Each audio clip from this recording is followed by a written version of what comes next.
क्या आपने कभी उस रहस्य को महसूस किया है जो आपके भीतर सुप्त है? एक ऐसी शक्ति जो आपकी रीढ़ में सर्प की तरह लिपटी है, जो बस एक सही क्षण, एक सही साधना का इंतजार कर रही है ताकि वह जागे और आपको उस परम सत्य तक ले जाए जहां शिव स्वयं आपका इंतजार कर रहे हैं।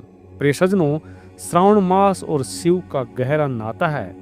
ये मौका हाथ से नहीं जाना चाहिए, क्योंकि श्रावण का महीना वह पवित्र समय है जब प्रकृति शिव के रंग में रंग जाती है, जब हर बूंद, हर पत्ता और हर मंत्र आपको उस अनंत ऊर्जा से जोड़ता है। लेकिन सवाल ये है, क्या आप तैयार हैं?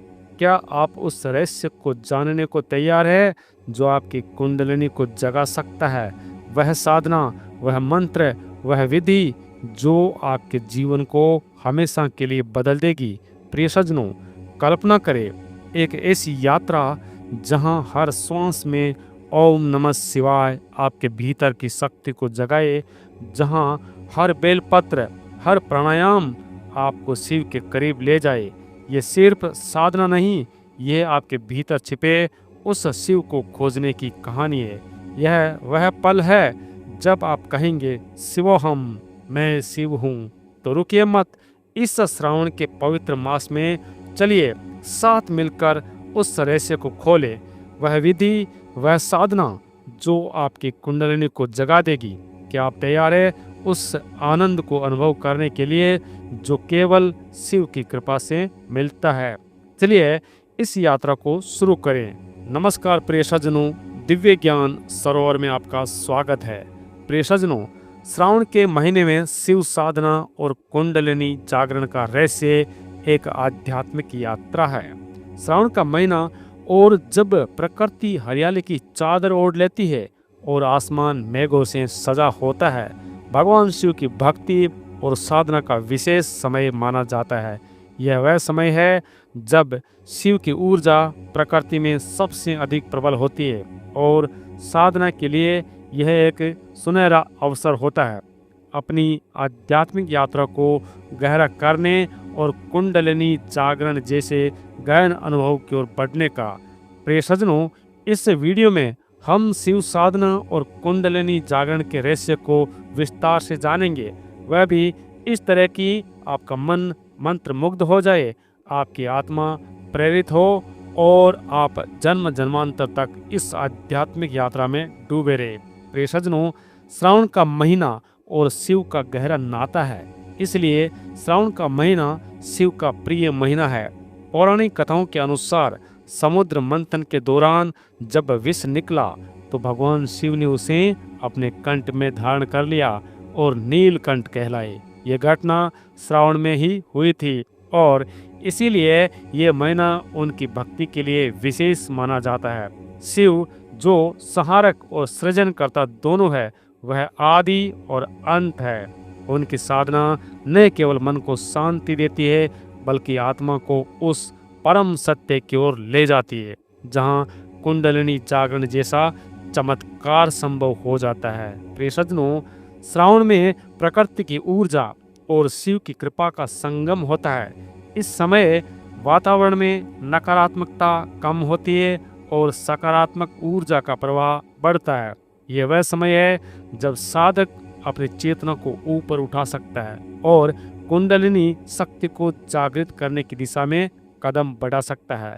प्रिय सज्जनों, कुंडलिनी जागरण वह रहस्यमय शक्ति है, अर्थात कुंडलिनी जिसे सर्पिणी शक्ति भी कहा जाता है, हमारी रीढ़ की हड्डी के आधार में मूलाधार चक्र में सुप्त अवस्था में रहती है।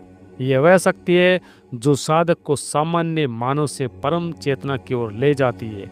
कुंडलिनी जागरण का अर्थ है इस सुप्त शक्ति को जागृत करना और इसे 7 चक्रों जैसे मूलाधार, स्वाधिष्ठान, मणिपुर, अनाहत, विशुद्धि, आज्ञा और सहस्त्रार के माध्यम से ऊपर की ओर ले जाना, ताकि साधक परम आनंद और आत्म साक्षात्कार को प्राप्त कर सके।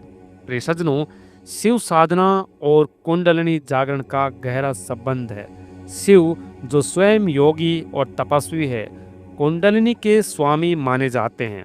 उनकी साधना से साधक का मन शुद्ध होता है, चक्र खुलते हैं और कुंडलिनी शक्ति जागृत होने के लिए तैयार होती है। क्योंकि शिव साधना को श्रावण में विशेष रूप से प्रभावी माना जाता है। तो प्रिय सज्जनों, आइए जानते हैं कि कैसे श्रावण मास में शिव साधना यानी कुंडली जागरण साधना कैसे करना है, इसकी विधि क्या है। तो मैं आपको शिव साधना की सरल विधि बताने जा रहा हूँ, परंतु ये सरल होने के साथ अत्यंत गहन भी है, जिसे साधक अपनी क्षमता और श्रद्धा के अनुसार अपना सकता है। यह विधि न केवल शिव की कृपा प्राप्त करने में मदद करती है, बल्कि कुंडलिनी जागरण की दिशा में भी प्रगति देती है। तो श्रावण के महीने में भगवान शिव की कृपा और कुंडली जागरण के कुछ महत्वपूर्ण पहलू है, जिनका हमें खास ध्यान रखना चाहिए। जिसमें पहला है मानसिक और शारीरिक शुद्धता।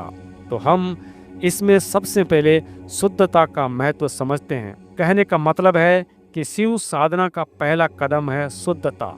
श्रावण में सुबह सूर्योदय से पहले उठे और स्नान करना है।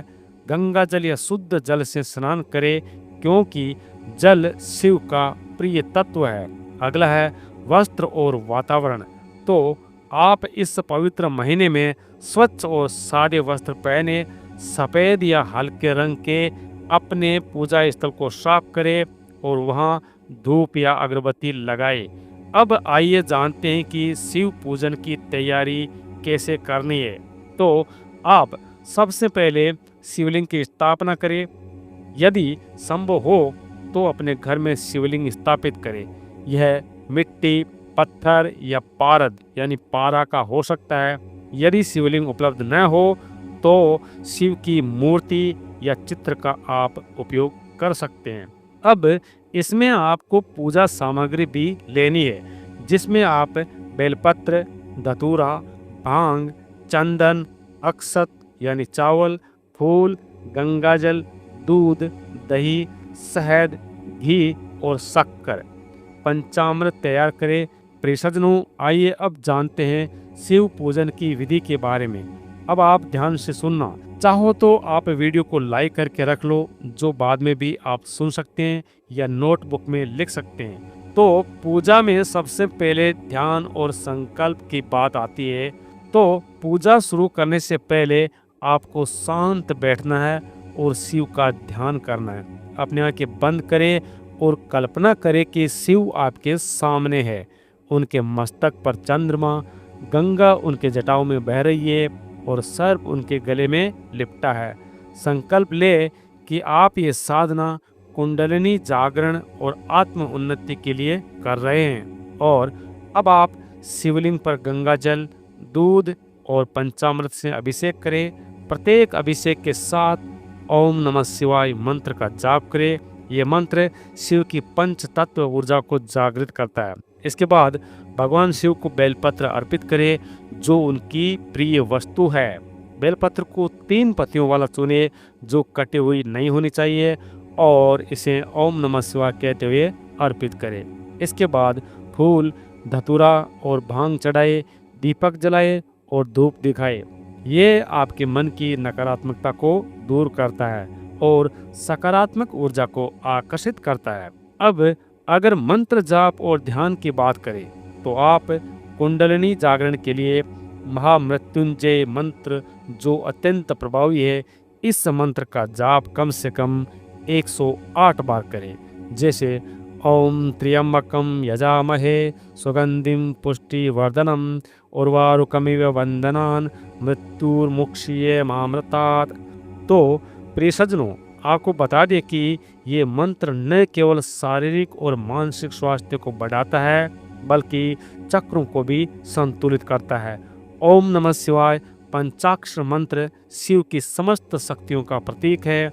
इसे 108 बार या अधिक भी आप जप सकते हैं। जाप के दौरान अपनी रीढ़ को सीधा रखें, क्योंकि यह कुंडलिनी के प्रवाह को सुगम बनाता है। अब आप जाप के बाद शांत बैठे और अपनी रीढ़ के आधार पर ध्यान केंद्रित करें, यानी मूलाधार चक्र पर, और कल्पना करें कि भोलेनाथ का नाग देवता महादेव से मिलने के लिए धीरे धीरे ऊपर की ओर उठता जा रहा है। इस दौरान आप शिव के स्वरूप का स्मरण अपने सहस्त्रार चक्र पर करें कि जैसे भोलेनाथ वहां पर बैठे हैं और सर्प उनके पास ऊपर की ओर उनसे मिलने के लिए जा रहा है। आपको ये कल्पना करनी है। इस ध्यान विधि को बार बार दोहराइए, लेकिन इस ध्यान से पूर्व आपको कुछ अभ्यास करने हैं जो आपकी कुंडली जागरण में सहायक सिद्ध होंगे। ये बहुत ज़रूरी है। अगर आप इन्हें ध्यान से पूर्व करेंगे तो आपको कोई परेशानी नहीं होगी। तो कौन कौन से अभ्यास आपको करने चाहिए? इसके लिए आपको सबसे पहले प्राणायाम करना है, क्योंकि कुंडलिनी जागरण के लिए प्राणायाम अनिवार्य है। इसमें आप भस्त्रिका और अनुलोम विलोम प्राणायाम करें। यह आपकी नाड़ियों को शुद्ध करता है और कुंडलिनी के लिए मार्ग प्रशस्त करता है। साथ ही जैसे मैंने आपको पहले भी सभी वीडियो में बताया था कि मूल बंध अत्यंत आवश्यक है। मूल बंध रीढ़ के आधार को संकुचित करता है, जो कुंडलिनी को जागृत करने में सहायक है। इसे प्राणायाम के साथ जरूर करें। विधि मैंने आपको बता रखी है। जो साधक पहले से जुड़े हुए हैं और लगातार सभी वीडियो देखते हैं, उनके लिए ये सावन का महीना बहुत लाभदायक सिद्ध होगा। तो प्राणायाम और मूल बंध के बाद ध्यान के दौरान मूलाधार चक्र पर ध्यान दें। इसे लाल रंग के कमल के रूप में कल्पना करें, जिसमें 4 पंखुड़ियां हैं। इसके बाद प्रत्येक चक्र को क्रमशः ऊपर ले जाए और सहस्त्रार चक्र पर शिव के साथ एकता का अनुभव करें। प्रिय सज्जनों, आइए अब जानते हैं श्रावण मास के विशेष दिनों के बारे में। तो इसमें है श्रावण सोमवार। श्रावण के प्रत्येक सोमवार को आपको व्रत रखना है। दिन में केवल फल, दूध या सात्विक भोजन ले, और यहाँ तक कि मैं आपको कहूँ तो आपको सिवाय पानी के कुछ भी नहीं लेना है। अगर आपको व्रत करना है तो इसी तरह से कीजिएगा। ये मन को शुद्ध करता है और साधना में एकाग्रता बढ़ाता है। साथ ही मैं आपको एक और निर्देश देना चाहता हूँ कि आपको इस महीने में शिव साधना या कुंडलिनी साधना के दौरान दूध का सेवन नहीं करना है, क्योंकि दूध आपको उग्र करेगा, आपकी ऊर्जा को तीव्र करेगा और आपके शरीर में एनर्जी बहुत ही ज़्यादा डेवलप करेगा, जिससे आपको क्रोध आ सकता है, आपका अहंकार बढ़ सकता है। तो आप दूध का सेवन ना करें तो अच्छा है, आगे आपकी मर्जी। दूसरा है रुद्राभिषेक। यदि संभव हो तो किसी शिव मंदिर में रुद्राभिषेक करवाइए। ये शिव की विशेष पूजा है जो कुंडलिनी जागरण के लिए अत्यंत प्रभावी है। आइए अब जानते हैं कुंडलिनी जागरण के लिए शिव साधना का क्या महत्व है। प्रिय सज्जनों, शिव साधना और कुंडलिनी जागरण का गहरा संबंध है। शिव सहस्त्रार चक्र में विराजमान है, जहाँ कुंडलिनी शक्ति उनके साथ मिलन करती है। तो ध्यान से सुनना। शिव की साधना के कुछ तरीके हैं जो कुंडलिनी जागरण में सहायक है, जिसमें पहला है मन की शुद्धता। शिव साधना मन को शांत और एकाग्र करती है। जब मन शुद्ध होता है तब कुंडलिनी का मार्ग अवरुद्ध नहीं होता। दूसरा है चक्रों का संतुलन। मंत्र जाप और ध्यान से चक्र खुलते हैं और ऊर्जा का प्रवाह सुगम होता है। तीसरा है आध्यात्मिक ऊर्जा का संचार, जिसमें शिव की कृपा से साधक को वह शक्ति प्राप्त होती है जो कुंडलिनी को जागृत करने में सहायक होती है। चौथा है नकारात्मकता का नाश, क्योंकि शिव संहारक है। उनकी साधना से साधक के भीतर की नकारात्मक ऊर्जा और कर्म बंधन नष्ट होते हैं, जो कुंडलिनी जागरण के लिए परम आवश्यक है। तो प्रिय सज्जनों, अब आइए जानते हैं कुंडलिनी जागरण के अनुभव और सावधानियों के बारे में। तो आपको जैसा कि मैंने बताया, कुंडलिनी जागरण एक गहन और परिवर्तनकारी अनुभव है। जब कुंडलिनी जागरण होती है तो साधक को कुछ अनुभव हो सकते हैं, जिसमें शरीर में झटके या कंपन, गर्मी या ठंडक का अनुभव, चक्रों में ऊर्जा का प्रवाह, गहन शांति या आनंद की अनुभूति, आध्यात्मिक दर्शन या अंतर्जनन। और ये जो अनुभव होते हैं इनके बारे में भी मैंने बाकी वीडियो में बताया है। जो आप उस विधि से करोगे तो आपको कभी भी कंपन, गर्मी, ठंडी ये सब कुछ परेशानियां कभी भी नहीं होगी और आप सीधे चलते जाओगे। तो प्रिय सज्जनों, आपको कुंडलिनी जागरण साधना में क्या क्या सावधानियां रखनी चाहिए जो बहुत ज़रूरी है, ध्यान से सुनना। तो पहली बात तो कुंडलिनी जागरण को जल्दबाजी में न करें। इसके लिए शरीर और मन की तैयारी आवश्यक है। किसी अनुभवी गुरु के मार्गदर्शन में साधना करें। सात्विक जीवन शैली अपनाइए। मांस, मदिरा और तामसिक भोजन से बचे। नियमित ध्यान और प्राणायाम करें ताकि नाड़ियां शुद्ध रहे। प्रिय सज्जनों, श्रावण का महीना केवल एक समय नहीं बल्कि एक अवसर है। अवसर उस परम शक्ति को जानने का जो आपके भीतर सुप्त है। भगवान शिव आपके गुरु, आपके मार्गदर्शक और आपके साथी है। उनकी साधना में डूब जाइए, उनके मंत्रों में खो जाइए और उनकी कृपा से अपनी कुंडलिनी को जागृत करें। ये यात्रा आसान नहीं है, लेकिन जब आप अपने भीतर की उस शक्ति को अनुभव करेंगे तो आपको लगेगा कि आपने स्वयं को पा लिया है। हर ओम नमः शिवाय मंत्र के साथ आप एक कदम और करीब आते हैं उस परम सत्य की ओर। अतः श्रावण में शिव की भक्ति करें, अपनी आत्मा को जगाए और उस अनंत आनंद को अनुभव करें जो केवल शिव की कृपा से ही संभव है। शिवोहम, मैं शिव हूँ, मैं शिव हूँ। इस सत्य को अपने भीतर अनुभव करें और इस श्रावण को अपनी आध्यात्मिक यात्रा का एक नया अध्याय बनाए। प्रिय सज्जनों, ये साधना और इसका रहस्य आपके जीवन को बदल सकता है। हर मंत्र, हर बेलपत्र और हर ध्यान आपको उस परम लक्ष्य की ओर ले जाएगा। श्रावण में शिव के साथ ये यात्रा शुरू करें और देखें कि आपकी आत्मा कैसे प्रकाशित होती है। प्रिय सज्जनों, तो क्या आपने उस रहस्य को छू लिया है, उस शक्ति को जो आपके भीतर सुप्त है, जो श्रावण की इस पवित्र ऊर्जा में शिव की कृपा से अब जागने को तैयार है? लेकिन रुकिए, ये तो बस शुरुआत है। कुंडलिनी जागरण का ये रास्ता, शिव साधना का ये मार्ग आपके जीवन को हमेशा के लिए बदल सकता है। हर ओम नमः शिवाय, हर बेलपत्र और हर प्राणायाम आपको उस परम सत्य के करीब ले जा रहा है। लेकिन क्या आप जानते हैं, ये रहस्य और गहरा है। हर साधक के साथ, हर श्रावण के साथ शिव आपकी ओर करीब आते हैं। वह आपके भीतर का शिव जो कहता है शिवोहम, मैं शिव हूँ। ये यात्रा यहीं खत्म नहीं होती, ये तो एक शुरुआत है। अगर आप इस रहस्य को और गहराई से जानना चाहते हैं, अगर आप शिव की उस अनंत कृपा को अपने जीवन में उतारना चाहते हैं, तो इस वीडियो को लाइक करें, क्योंकि हर लाइक, हर शेयर इस आध्यात्मिक ऊर्जा को और फैलाता है। और हाँ, इस चैनल को सब्सक्राइब करना न भूलें, क्योंकि हर वीडियो में हम आपके लिए लाते हैं ऐसे ही रहस्य, ऐसे ही साधनाएं जो आपकी आत्मा को जगा देगी। आइए इस यात्रा में साथ चले। शिव की कृपा आप पर बनी रहे और कमेंट में ज़रूर लिखिए हर हर महादेव। ये मौका हाथ से न जाने दे। ये सिर्फ एक वीडियो नहीं, ये आपके भीतर के शिव को जगाने का निमंत्रण है। अभी लाइक करें, सब्सक्राइब करें और इस आध्यात्मिक यात्रा का हिस्सा बने।